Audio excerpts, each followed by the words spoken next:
Hi நண்பர்களே! நம்ம இப்ப என்ன பண்ண போறோம்னு பார்த்தோம்னா, பூண்டு தக்காளி தொக்கு தாங்க. சூப்பரான டேஸ்ட்டில ஈஸியா குயிக்கா பண்ணலாங்க இந்த ரெசிபி. சூப்பர் டேஸ்டியா இருக்கும். ஈஸியாவும் இருக்கும். 10 நிமிஷம் தாங்க ஆகும் இந்த ரெசிபி பண்ணுறதுக்கு.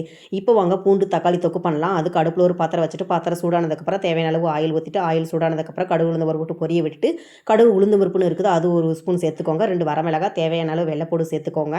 நான் பொடி பொடியா கட் பண்ணி சேர்த்துக்கிறேன். சேர்த்துட்டு வெள்ளைப்பூட நல்லா பொன்னிறம் வர அளவுக்கு நல்லா வணக்கி விட்டுக்கோங்க. நல்லா வணக்கி விட்டுட்டு, இப்போ கொஞ்சமா சின்ன வெங்காயம் பொடி பொடியாக கட் பண்ணி சேர்த்துக்கிறேன். சேர்த்துட்டு வெங்காயத்தை நல்லா பொன்னிற வர அளவுக்கு நல்லா மிக்ஸ் பண்ணி விட்டு நல்லா வணக்கி விட்டுக்கோங்க. நல்லா வணக்கி விட்டுட்டு இப்போ ஒரு 3 தக்காளி, ஒரு கொத்து கருவேப்பிலை சேர்த்துக்கிறேங்க.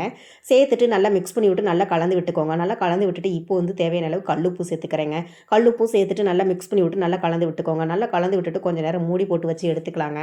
தக்காளி சீக்கிரமாக வதங்குறதுக்கு கொஞ்சம் நேரம் மூடி போட்டு வச்சு எடுத்தாச்சு. தக்காளி நல்லா குழைவா வதங்கிருச்சு. இப்போ நல்லா மிக்ஸ் பண்ணி விட்டு நல்லா குழைவா நல்லா மசிச்சு வணக்கிக்கோங்க. நல்லா வணக்கிட்டு இப்போ ஒரு 2 ஸ்பூன் அளவு மல்லித்தூள், மிளகாய்த்தூள், ஒரு 1/4 டீஸ்பூன் அளவு மஞ்சத்தூள் இதெல்லாம் சேர்த்துக்கோங்க. சேர்த்துட்டு மசாலா எல்லாத்தையும் சேர்த்துட்டு நல்லா மிக்ஸ் பண்ணி விட்டு நல்லா குழைவா நல்லா மசிச்சு விட்டு நல்லா வணக்கி விட்டுக்கோங்க. நல்லா வணக்கி விட்டுட்டு இப்போ கொஞ்சமாக தண்ணி சேர்த்துக்கோங்க.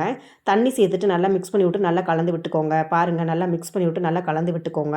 நல்லா கலந்து விட்டுட்டு இப்போ கொஞ்சமாக பெருங்காயத்தூள் தூவி விட்டுட்டு நல்லா மிக்ஸ் பண்ணி விட்டு நல்லா கலந்து விட்டுக்கோங்க. நல்லா கலந்து விட்டுட்டிங்கன்னா அவ்வளோதாங்க, தக்காளி தொக்கு ரெடி ஆயிருங்க.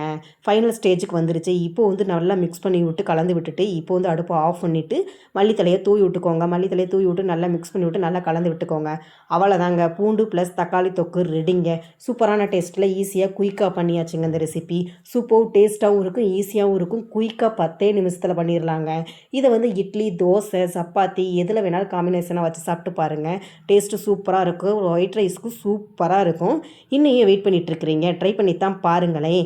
வீடியோ பிடிச்சிருந்துச்சுன்னா கேபி தேவ் சேனலுக்கு சப்போர்ட் பண்ணுங்கள் நண்பர்களே. பாய்.